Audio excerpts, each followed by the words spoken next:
Hello, I'm Lesley Logan, and today we're doing Headstand Facing Down here on the Reformer.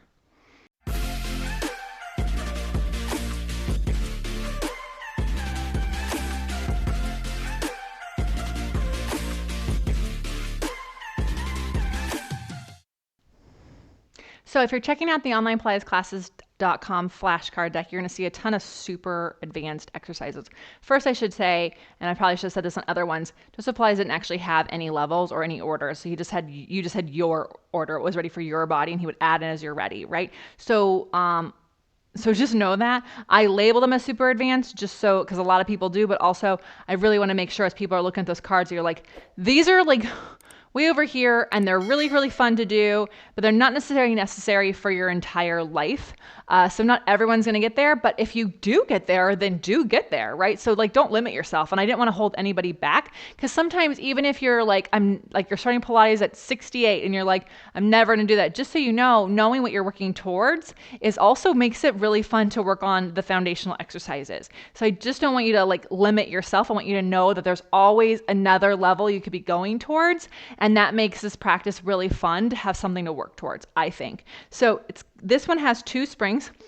It comes after your the headstand facing up. So obviously, so you're going to do this one. I highly recommend having a partner for it. So I am going to grab a partner for this one, just for the third part. All right, so I'm going to grab my assistant, Brad.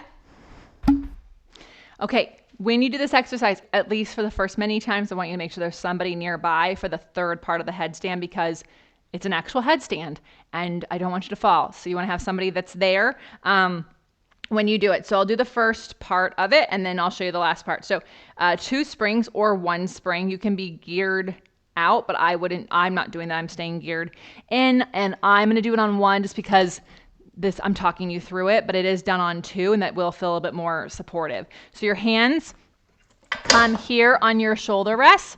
The top of your head goes in that crease, right? You want to find it where you'd be doing a headstand. And then balls of your feet on, heels together. You'll push out, and you could just go out and then lift your center up. Do not move your chin around. That's not what closes the carriage. What closes the carriage is your stomach lifting up as your feet push down, okay? That's what moves the carriage. Now, if you want to go deeper, you can push your pelvis, not your lower back, but your pelvis to the carriage. You could also do this with your hands behind your back. That's not something I'm capable of. Okay, so then to do the headstand, you take one leg up. Ooh. And then the other leg up, and you breathe, and then ideally both legs come down at the same time. That's not where my practice is today, and that's okay, right? So just know that yes, it would be lovely if right now I could just lift both feet off of this and put them back down. What you're gonna do is step all the way to the floor and come all the way up. Every day is a different day. Whew. I can promise you, if this is in your practice and you're doing it a lot, you'll just take both legs up, you'll put them back down, because I've totally done that, and I was like a rock star. But if you're not practicing it every day, well, you need a spotter, and that's what you saw. One leg and then the other, and then I had to come down. So just be okay with where you are in your practice. Have a spotter. Do what you can. If you're like, no way am I ever going to do that on the top of the reformer, do it on the floor. It's really fun, okay? Just practice it. It's in your body, and you've done a ton of stuff to be strong in your back, so you're not holding yourself up with your neck. Your center is holding you up. Got it? Enjoy. We do not do this exercise in classes on onlinepilatesclasses.com, but that's not why you shouldn't join. You should join because we do all the exercises that help you prepare for this one. You can use your deck of cards to take you to the next level. Thank you so much, and I'll see you next time.